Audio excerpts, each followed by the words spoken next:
Bueno, ya pasó más de una semana de que nos enteramos de Dragon Ball Daima y como es costumbre en esta enorme fanaticada, los llantos no se hicieron esperar porque no les dieron lo que querían.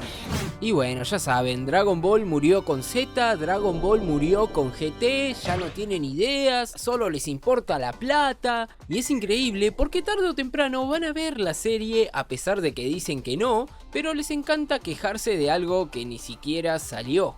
Las únicas dos críticas que puedo llegar a entender son ¿por qué están haciendo a Goku chiquito si eso no funcionó en GT? Y ¿por qué todavía no hay una historia después del final de Z? Lo primero es entendible porque ya tenemos una leve idea de cómo puede resultar eso y acá están haciendo a todos chiquitos, no solo a Goku, pero en sí el concepto no fue malo, sino que la ejecución lo fue. Así que solo nos queda esperar que no alteren demasiado la actitud de Goku como lo hicieron en GT y que si volverlo chiquito lo limita en power-ups, aprovechen para brindarnos peleas interesantes. Ya lo segundo es un poco más complicado. Con Super Hero estábamos a un año del final de Z, entonces se esperaba que siguiéramos después de eso.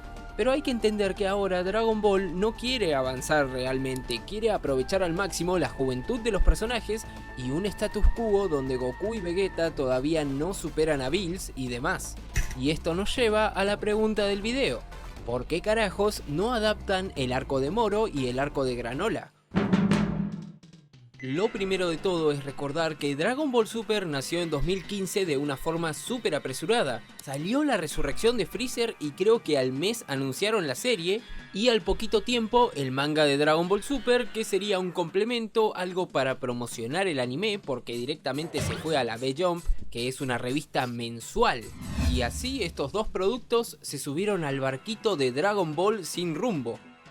A lo que voy es que, pese a que el anime remontó mucho en el torneo del poder en lo que es la producción y demás, y el manga tomó más relevancia con el tiempo y más ahora que no hay anime, en la franquicia actualmente no hay ningún rumbo, no hay ningún plan. Y si bien Toriyama improvisaba bastante y no era el tipo que súper planeaba sus historias, haciendo todo sobre la marcha y según también los consejos de sus editores, la situación actual después de 8 años de Dragon Ball Super es mucho peor. Sí, tuvimos algo hermoso como lo fue Dragon Ball Super Broly, pero hay que entender que actualmente cada uno de los involucrados en la franquicia está haciendo lo que quiere, sin darle ninguna importancia a la continuidad o si algo es canon o no lo es, eso directamente ya no importa a este punto. Digo, el anime tiene su canon, el manga tiene su canon e incluso las películas tienen su canon, entonces ya está, es lo único que hay que saber. Y ninguna tampoco tiene la versión correcta de las historias de Toriyama. Cada una es una adaptación de la historia de Toriyama que ya sabemos que es punto A punto B a punto C, pero sin nada entre medio de eso.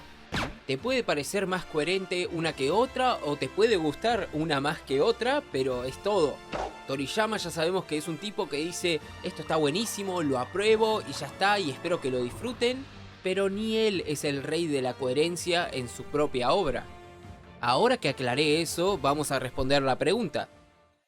5 años después de que concluyó la serialización de Dragon Ball Super, los involucrados siguen sacando una banda de ganancias de la serie.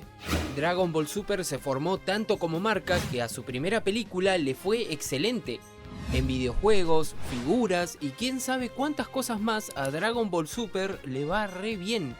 Y considerando que el año pasado sacaron Super Hero, pareciera que de esa forma se manejan bastante bien y que con respecto al manejo de un anime semanal se están concentrando más en One Piece. Y es muy curioso porque justo ahora que estoy hablando de One Piece es loquísimo pensar que el año pasado les fue muy bien a la película que sacaron, que no hubo tanta diferencia en taquilla con Super Hero, que este año iban a romper el internet con Luffy GR5 y que al final no fue así, pero los episodios relacionados a eso están muy bien animados y que después de todo se rompió el internet con One Piece pero con el live action que es una adaptación muy buena. Menciono estas cosas porque de golpe vienen con una seguidilla espectacular, a diferencia de la fanaticada de Dragon Ball que estamos con el manga estancados hace más de un año con una historia que ya vimos el año pasado. Pero bueno, volviendo al tema del anime semanal, ¿ustedes no creen que tarde o temprano, si adaptan Moro y Granola, estarían recontra cerca del manga? Porque como ya pasó esto de que adaptaron las historias de las películas para el anime, se suele pensar que harían lo mismo en una continuación de Super, pero no lo sabemos. Entonces, hasta el momento, ¿qué tendríamos si hacen eso mismo? Broly, Moro, Granola y Super Hero. Llevando esas 4 historias a un anime, ¿cuánto podría durar? Broly es la historia más extendible que tienen. Después el caso Moro y Granola es un poco complicado, porque capaz la gente piensa que son arcos re largos al no terminarse más, pero en realidad son arcos muy cortos, solo que los capítulos se publicaban una vez al mes y eso hizo que Moro durara 2 años y Granola casi también 2 años. Después de eso tenés Super Hero y es una historia también muy corta. Así que a una continuación así le daría más o menos 1 año y medio, 2 tal vez. Y si fuera de Moro y Granola directamente, 1 año con toda la furia. Entonces esto es un detalle importantísimo porque tarde o temprano alcanzarían al manga con su publicación mensual. Y eso, señoras y señores, afectaría tanto a la producción como la calidad del anime, como le pasó a One Piece cuando estuvo muy cerca de su manga.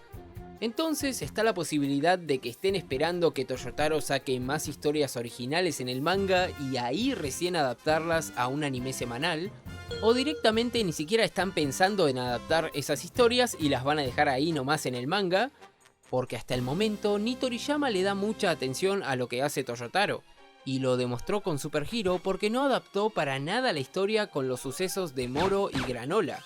De hecho, Toyotaro viene haciendo eso con la historia de Super Hero. Aunque acabo de decir que Toriyama no le da ni pelotas a lo que hace Toyotaro, ni siquiera le da pelotas a lo que él hace o dice y demás. Tatsuya Nagamine, por ejemplo, dijo que la película de Broly tranquilamente podría haber durado 3 horas.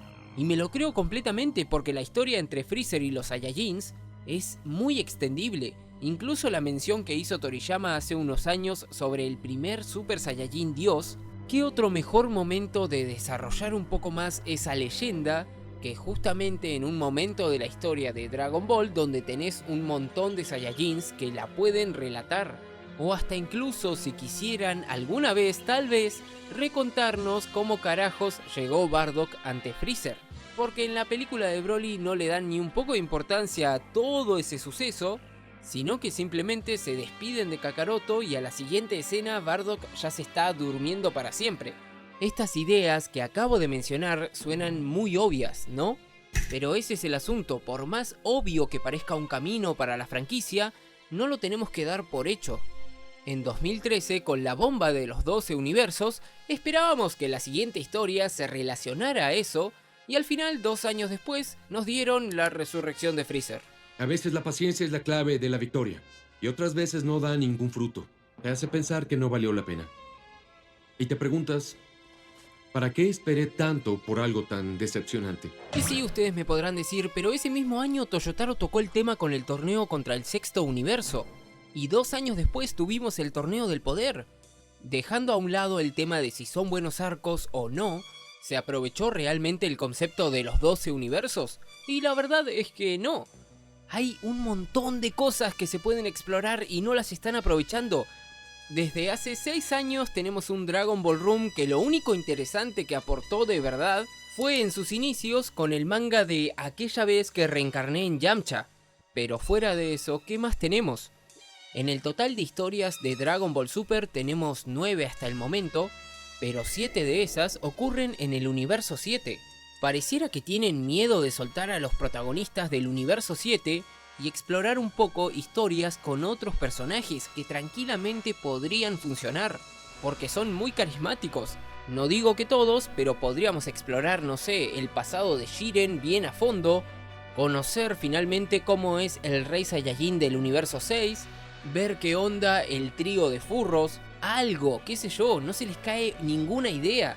Por lo tanto, prefieren abusarse de la nostalgia de la gente, de los mejores momentos de la franquicia, para seguir manteniendo el resurgimiento de la misma hace ya 10 años. A lo que voy con todo esto es que nada es obvio.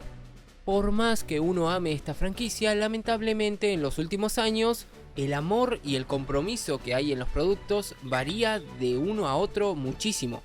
Esto que dije sobre la nostalgia y demás se relaciona justo con mi último punto. Daima apunta a ser un homenaje. Por eso tenemos a Goku chiquito con el báculo sagrado, y quién sabe si tendremos más referencias u homenajes a cosas del pasado de Dragon Ball. Ya lo descubriremos el próximo año, pero me vas a decir que con el pedazo de intro que hiciste para Super Hero, ¿tanto costaba hacer un remake de Dragon Ball? Particularmente es lo que yo hubiera querido porque es una parte de la franquicia a la que no se le da mucha atención. Incluso GT recibe más atención.